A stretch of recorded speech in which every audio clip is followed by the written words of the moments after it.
Hola, bienvenidos. En este video hablaremos sobre radiación térmica. La radiación térmica es un mecanismo de transferencia de calor que puede ocurrir en el vacío. Esto quiere decir que no necesita un medio material para transmitirse y además ocurre en sólido, líquido y gases. La energía emitida se transmite a través de ondas electromagnéticas, donde se define la parte de radiación térmica dentro del espectro electromagnético que va desde el rango de 0,1 hasta 100 micrómetros. Dentro de este espectro nosotros podemos encontrar la radiación ultravioleta, el espectro visible y la radiación infrarroja. La radiación es un fenómeno volumétrico, pero sin embargo para sólidos opacos como los metales, la madera y las rocas se considera un fenómeno superficial. El primer punto para entender un poco de radiación térmica nos encontramos en la radiación de un cuerpo negro. Un cuerpo negro se define como un emisor y un absorbedor perfecto de radiación que depende de la temperatura, la longitud de onda y el material. A una temperatura y una longitud de onda específica, ninguna superficie puede emitir más energía que un cuerpo negro. Lo otro que es importante saber de los cuerpos negros es que un cuerpo negro, a diferencia de un cuerpo real, tiene una emisión de radiación uniforme, entonces existe una independencia de la dirección. En cambio, un cuerpo real tiene la radiación es no uniforme, entonces existe una dependencia de la dirección. Nosotros podemos encontrar dos ecuaciones que definen y determinan el poder de emisión de un cuerpo negro. La primera es la ley de Stefan-Boltzmann, que nos entrega el poder de emisión total de un cuerpo negro. Solamente está en función de la temperatura. En cambio, tenemos la ley de Planck, que nos entrega un poder de emisión espectral de cuerpo negro, donde está en función de la longitud de onda y la temperatura. La ley de Stefan-Boltzmann es la suma de la radiación emitida sobre todas las longitudes de onda. Nosotros a través de la ley de Planck, que nos indica el poder de emisión espectral de un cuerpo negro y la longitud de onda, podemos determinar el siguiente gráfico. Gráfica de poder de emisión espectral versus longitud de onda. Nosotros podemos ver además que existen curvas de temperatura específicas. Al ir nosotros aumentando la longitud de onda, estas curvas de temperatura van a ir incrementando, entonces se va aumentando el poder de emisión espectral hasta llegar a un pic y posteriormente al seguir aumentando la longitud de onda va a empezar a decaer el poder de emisión. Esta es una de las características que tiene estos gráficos. Otra característica es que a cualquier longitud de onda que nosotros veamos, la cantidad de radiación emitida se incrementa a aumentar la temperatura. Por ejemplo, si nosotros nos ponemos en longitud de onda igual a 1 micrómetro, si va aumentando la temperatura, vamos a ir aumentando los picos de la cantidad de poder de emisión espectral del cuerpo negro. Y también conforme aumenta la temperatura, las curvas se van desplazando hacia la izquierda, hacia la región de las longitudes de onda más cortas. Es por eso que las longitudes de onda, cuando son más cortas, tienen mayor energía, entonces son mucho más invasivas y dañinas para el cuerpo humano. Otra característica importante de esta gráfica es la ley de desplazamiento de Wien, que nos ayuda a determinar la longitud de onda con la cual se presenta mayor poder de emisión espectral por una temperatura específica. Esto se asocia con la siguiente ecuación y básicamente nos dice que a una temperatura específica nosotros podemos determinar la longitud de onda donde se genera el pic de poder de emisión espectral. Otra forma de determinar esta ecuación es derivando la ley de Planck e igualándola a cero. Lo otro que es importante determinar o conocer de la relación que existe entre el poder de emisión espectral de cuerpo negro y la longitud de onda es que el área bajo la curva que genera estas gráficas nos dan la ley de Stefan-Boltzmann, que es el poder de emisión total de un cuerpo negro, que es como la energía total que tiene bajo todas las longitudes de onda. Entonces acá podemos ver que con esta ecuación determinamos la ley de Stefan-Boltzmann. Y lo otro que se asocia también que es importante a estas gráficas son las funciones de radiación de cuerpo negro, que representan la fracción de radiación emitida desde un cuerpo negro a una temperatura específica en el rango de longitudes de onda desde 0 hasta lambda. Lo que ayuda, lo que básicamente determina esto es una función que asocia la cantidad de poder de emisión total de un cuerpo negro desde 0 hasta un lambda, no bajo todas las longitudes de onda, sino de un rango determinado. Y nosotros, si queremos determinar la función de radiación de cuerpo negro entre dos longitudes de onda, por ejemplo, no es de 0 hasta lambda 1, sino de lambda 1 a lambda 2, debemos determinarlo calculando primero la función de radiación de cuerpo negro desde 0 hasta lambda 2 y restándole la función de radiación de cuerpo negro de 0 a lambda 1. Esto es lo que nosotros necesitamos para entender el comportamiento de los cuerpos negros. Otro fenómeno que hay que tener en consideración al momento de determinar la transferencia de calor por radiación es la intensidad de la radiación, que describe la magnitud de la radiación emitida o incidente en una dirección específica del espacio. La intensidad de radiación se usa para describir la variación de energía con respecto a la dirección. Por esto es necesario conocer un concepto nuevo que va a ser el concepto de ángulo sólido, que nos va a ayudar a determinar la dirección en la cual va a apuntar la intensidad. Primero que todo vamos a hablar sobre la intensidad de la radiación emitida, que se define como la razón a la cual la energía de radiación dQ, acá podemos determinar la energía de radiación, se emite en la dirección θ y φ.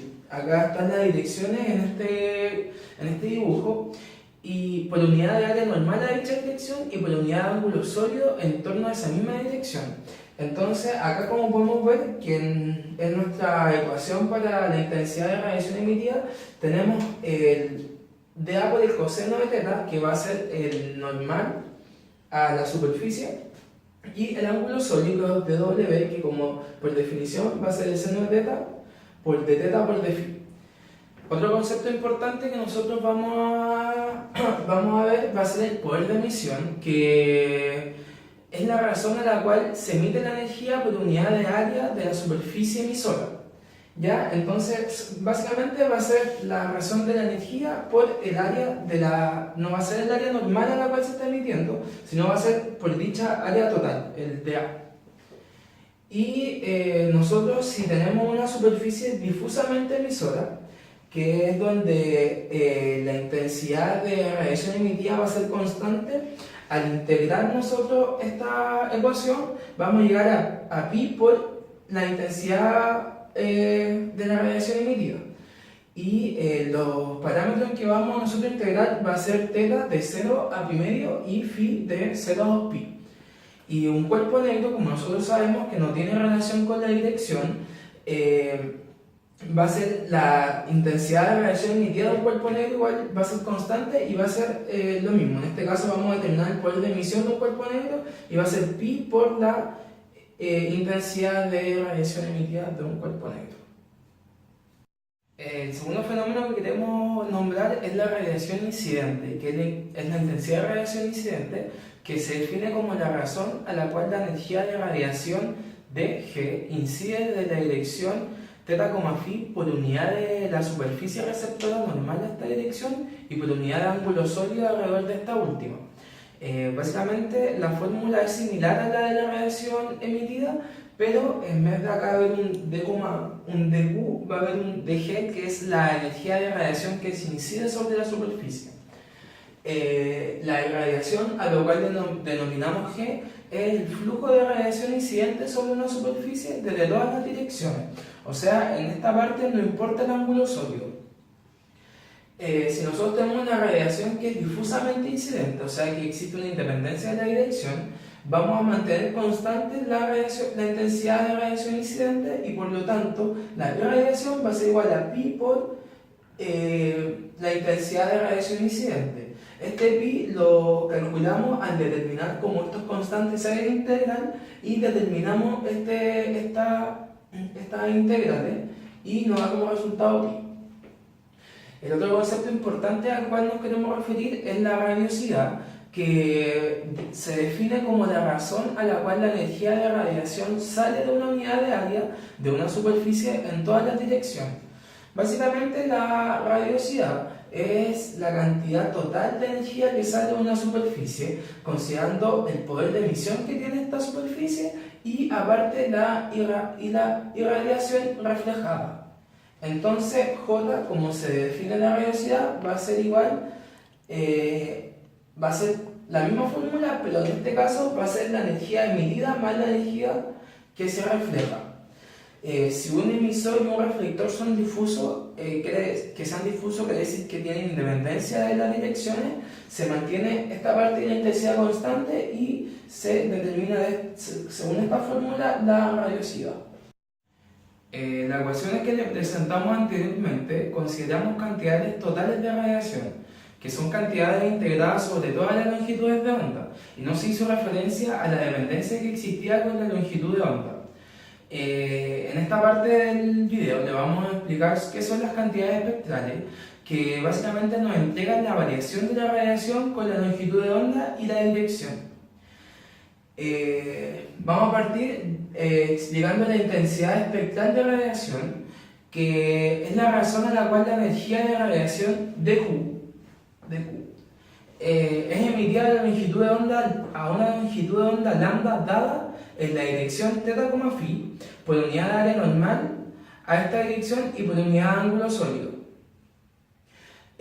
Básicamente, las cantidades espectrales son, a diferencia de las cantidades anteriores, son cantidades que dependen de la longitud de onda.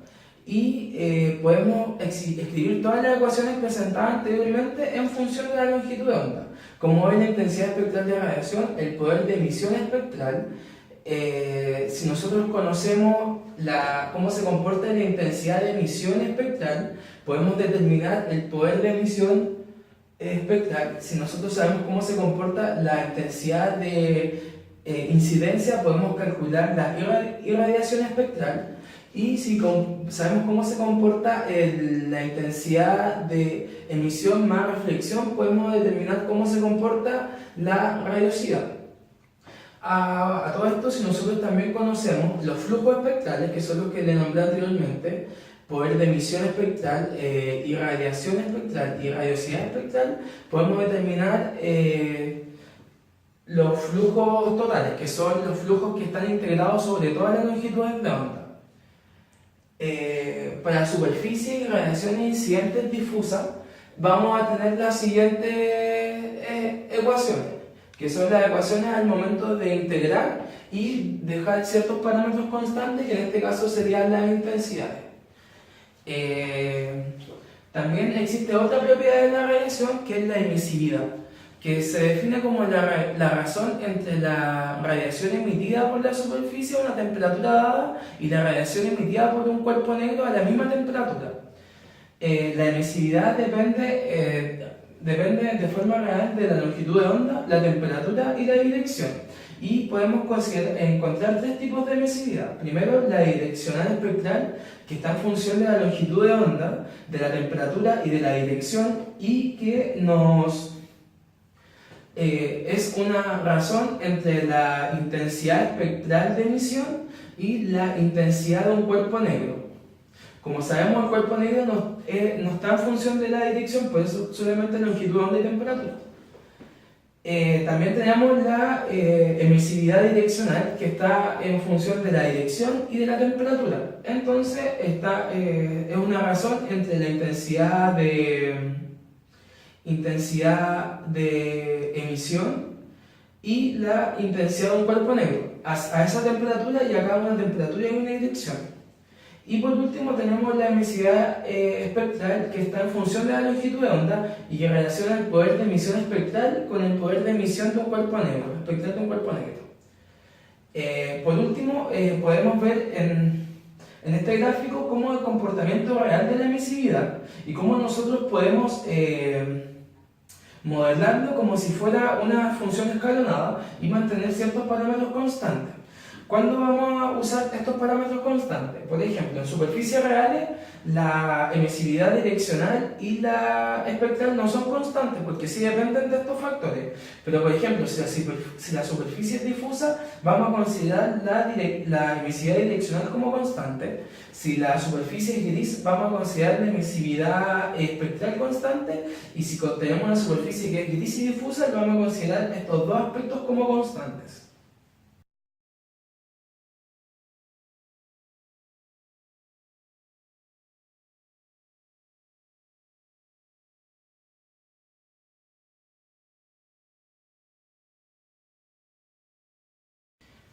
Bueno, los datos que nosotros podemos sacar del ejercicio enunciado anteriormente son los siguientes.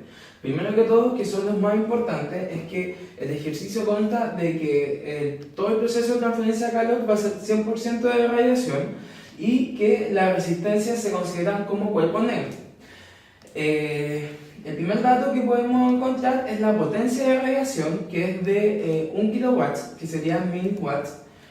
Las temperaturas de la resistencia, que son 900 grados Celsius, que serían 1173 Kelvin, y la temperatura del medio ambiente, que es 20 grados Celsius, y en Kelvin serían 293 Kelvin. ¿Qué nos piden? Nos piden calcular el área efectiva de la superficie radiante, o sea, el área en que se emite radiación. Para esto nosotros vamos a usar la siguiente fórmula, que es la fórmula de la potencia de radiación, que relaciona la emisividad con la constante de Boltzmann, con el área radiante y con la cuarta potencia de la temperatura. Bueno, acá nosotros vamos a... la cuarta potencia de la temperatura va a estar compuesta primero por la temperatura que emite la radiación, que es la temperatura de la resistencia, que son de 900 grados Celsius a la cuarta, pero le vamos a restar la temperatura que emite el ambiente hacia el calefactor, o sea, la temperatura que absorbe la área radiante, que en este caso serían 293 Kelvin a la cuarta. Y la constante de Stefan Boltzmann es de 5,67 por 10 elevado a menos 8 watts sobre metros cuadrados Kelvin a la cuarta. Acá básicamente tenemos que despejar el área radiante, y el área radiante va a estar en función de la potencia, que la tenemos, la constante de Boltzmann también la tenemos, la temperatura de la resistencia y la temperatura ambiente. Bueno, y esto es lo importante también del ejercicio, que como las resistencias se trabajan como cuerpos negros, y nosotros sabemos que la emisividad se comporta desde 0 a 1, y cuando es 1 es cuando un cuerpo es negro. En este caso la emisividad va a ser 1, porque son cuerpos negros. Y de esta forma nosotros podemos obtener el área radiante, que sería 9,35 por 10 elevado a menos 3 metros cuadrados, y en centímetros serían 93,5 centímetros cuadrados. Esa es la superficie radiante de la resistencia. Es como el área el cual está emitiendo radiación.